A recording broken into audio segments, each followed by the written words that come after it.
நிறைவு சுற்று அம்மா தான் பேசும். நான் பேசுறதுல நிஜமா நான் பேசுனதுக்கு அப்புறம் நீ கிடையாது. ஏன்னா உங்களுடைய ஒரு செய்தி என்னன்னா, அவங்க வாரம் சர்ச்சுக்கு போறவங்க, ஆனா ஒரு முக்கியமான கேள்வி வச்சாங்க பாருங்க. போப்பாண்டவர் இடத்துக்கு பெண்கள் வர முடியுமான்னு கேள்வி வச்சாங்க பாருங்க. அது ஒண்ணுக்காக மீண்டும் ஒரு முறை அவங்க கைத்தறி ராமுக்கு ஐயா. இப்ப நமக்கு தெரியும், இப்ப நம்ம கவனிச்சுட்டு இருக்கிறோம் வலதுசாரி இடதுசாரி சிந்தனைகள் நம்ம கவனிக்கிற மாதிரி 1-2 வலதுசாரி குரல்களும் ஒலிக்க செய்யும்.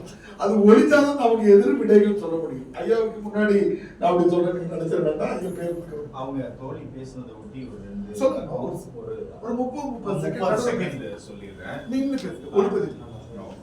பேசுங்க. 30 செகண்ட்.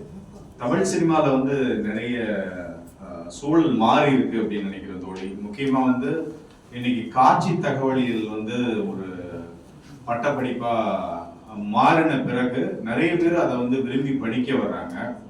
அப்படி படிச்ச பிற்பாடு இன்னைக்கு வந்து பரவலா வேலை வாய்ப்பு கிடைக்கும் போது வந்து பெண்கள் அது உள்ள வர்றாங்க.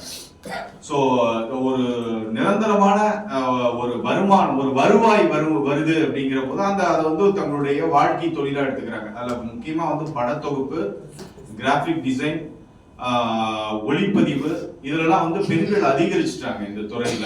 அது நம்ம நல்லாவே தெரியும். பட் இன்னைக்கு திரைப்படம் அப்படின்னு வந்து இப்போ ஆர்கனைஸ்டா இப்போ உருவாகிற திரைப்படங்கள் வந்து திரையரங்குகள் ரிலீஸ் ஆகிறதே பெரிய பிரச்சனையா இருக்கிறதுனால அங்க ஒரு தொடர்ந்து ஒரு அது வெற்றி அப்படிங்கிறது வந்து ரொம்ப ஒரு சிக்கலான ஒரு இதா இருக்கிறதுனால இன்னைக்கு வந்து அதுக்கு மாற்றா வந்து இந்த ஓவர் தி டாப், இந்த OTT வந்த பிற்பாடு பெண்களுக்கு வந்து ஸ்கிரிப்ட் எழுதுறதுல இந்த மற்ற மாற்று களங்கள்ல வந்து அவங்க நிறையவே உள்ள வந்துட்டாங்க. அப்புறம் வந்து துணை இயக்குனர்களா வந்து சேர்த்துக்கிற இயக்குனர்களும் அதிகரிச்சுட்டாங்க. மிஸ்கின் வந்து மாற்று பாலினத்தவருக்கே வந்து உதவி இயக்குனரா அவர் வாய்ப்பு நிறைய பேருக்கு கொடுத்திருக்கிறாரு.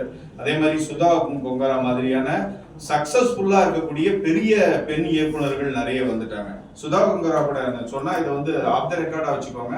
அவங்க இப்ப வந்து அடுத்து சூர்யாவை இயக்க போற படத்துக்கு அவங்களுக்கு 17 கோடி ரூபாய் சம்பளம் அப்படின்னு நான் வந்து NPCல கேள்விப்பட்டேன். அந்த அளவுக்கு பெண்கள் மேல ஏறி வந்துகிட்டு தான் இருக்கிறாங்க. ஆனா கண்டிப்பாக இது அதிகரிக்க வேண்டும்.